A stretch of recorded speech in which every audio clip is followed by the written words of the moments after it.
Thank you. Thank you very much. Let me see if I can take this challenge. Χαίρομαι που είμαι εδώ μαζί σας. I'm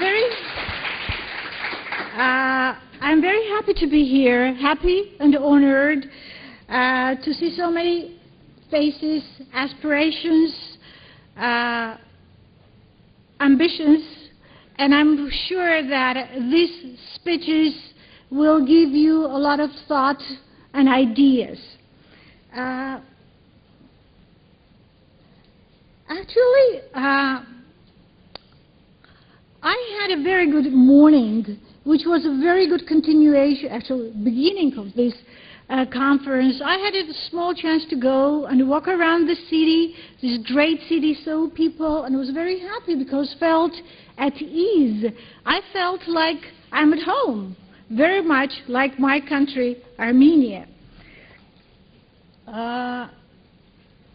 I want to see how I can go further to my slides. It should be ready.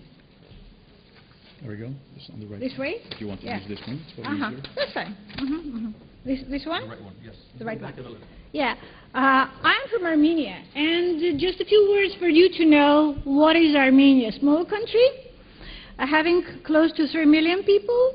It exercised hardships during the crisis, had a fall in economics. Unemployment is 6%, but in reality it's much higher. And again, women, of course, are underrepresented. At first it was 29%, and now it has declined to 23%. There are only 7 women in parliament, and of course, they are underrepresented.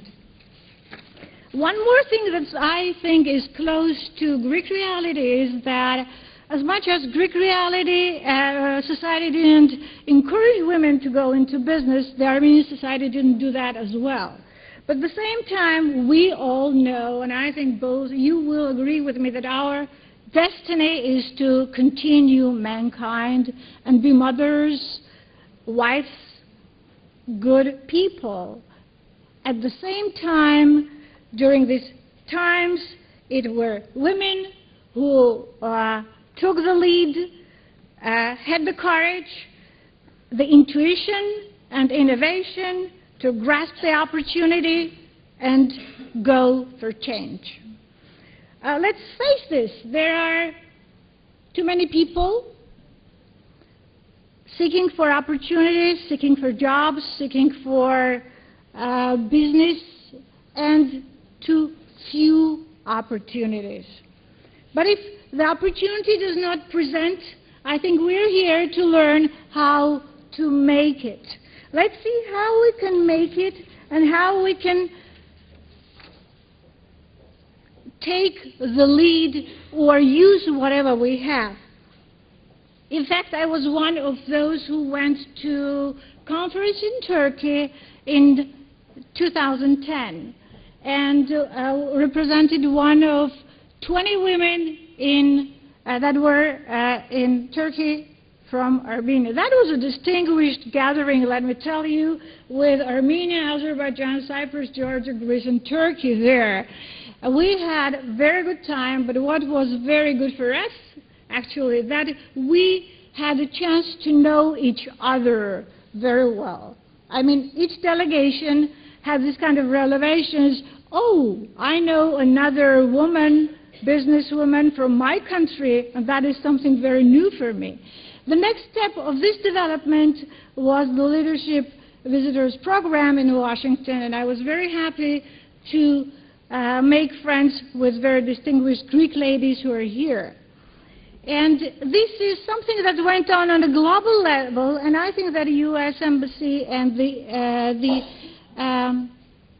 creators of the initiative have to be very proud because it has already had some interesting developments at the local level.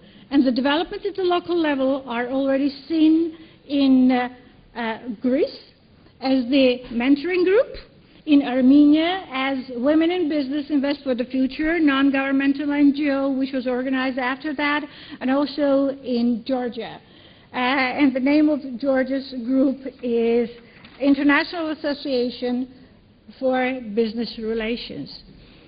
We in Armenia actually do whatever I4U is doing, and we're very happy that we're able to grasp the real need in this case. We do training, mentoring, and networking.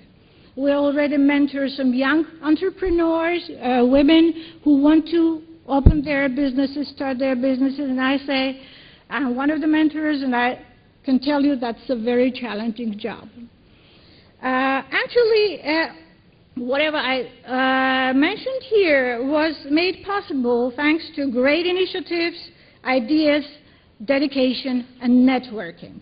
I will be talking now about networking, since I think that networking is something that allows us to use the wealth of knowledge that's over here, and sometimes we don't even realize it's there. But one step to go back is, I would like to say that very shrewd economists have said some time ago, long ago, that we live in two lives, simultaneously two lives. One is in social norms and the other is in business norms. Business norms is something that we need, that's our community, we'll live for that, that's warm and fuzzy. Market and business norms is something that there is nothing warm and fuzzy, it's business. People usually do not mix them, because if they mix them, something goes wrong. But actually, what we can do, we can use one to promote the other. And networking is one of those examples. What is networking? Networking is about developing long-term relationships for mutual gain and create a lasting impression with people. Actually, when you network with a person, you want to be a friend.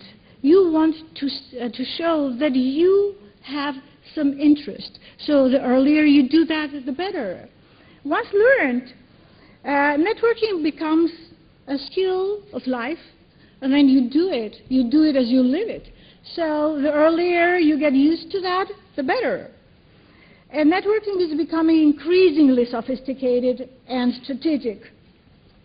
A skilled networker is recognized as someone who can tap into networks for special knowledge, can find this knowledge, can pursue leadership, can get market intelligence, can do networking, and a lot of businesses think that's the core of their strategy. So actually, when you look at that, the question is why to network? It takes a lot of time, it takes energy. But if you see what behind it, that you build relationships that will help you to capitalize on the knowledge, contacts, experience of others, and be a resource yourself. You cannot go and sell your business or your product. You have to show that there is some interest on your side and you want to help as well, as much as you can. And how to network? That's something that young people always ask. Should I go stand in the corner of the room? Should I just give my business cards and then go? No, everything has to be very genuine and with interest, because if there is no interest, there is no social interest of getting in touch with you.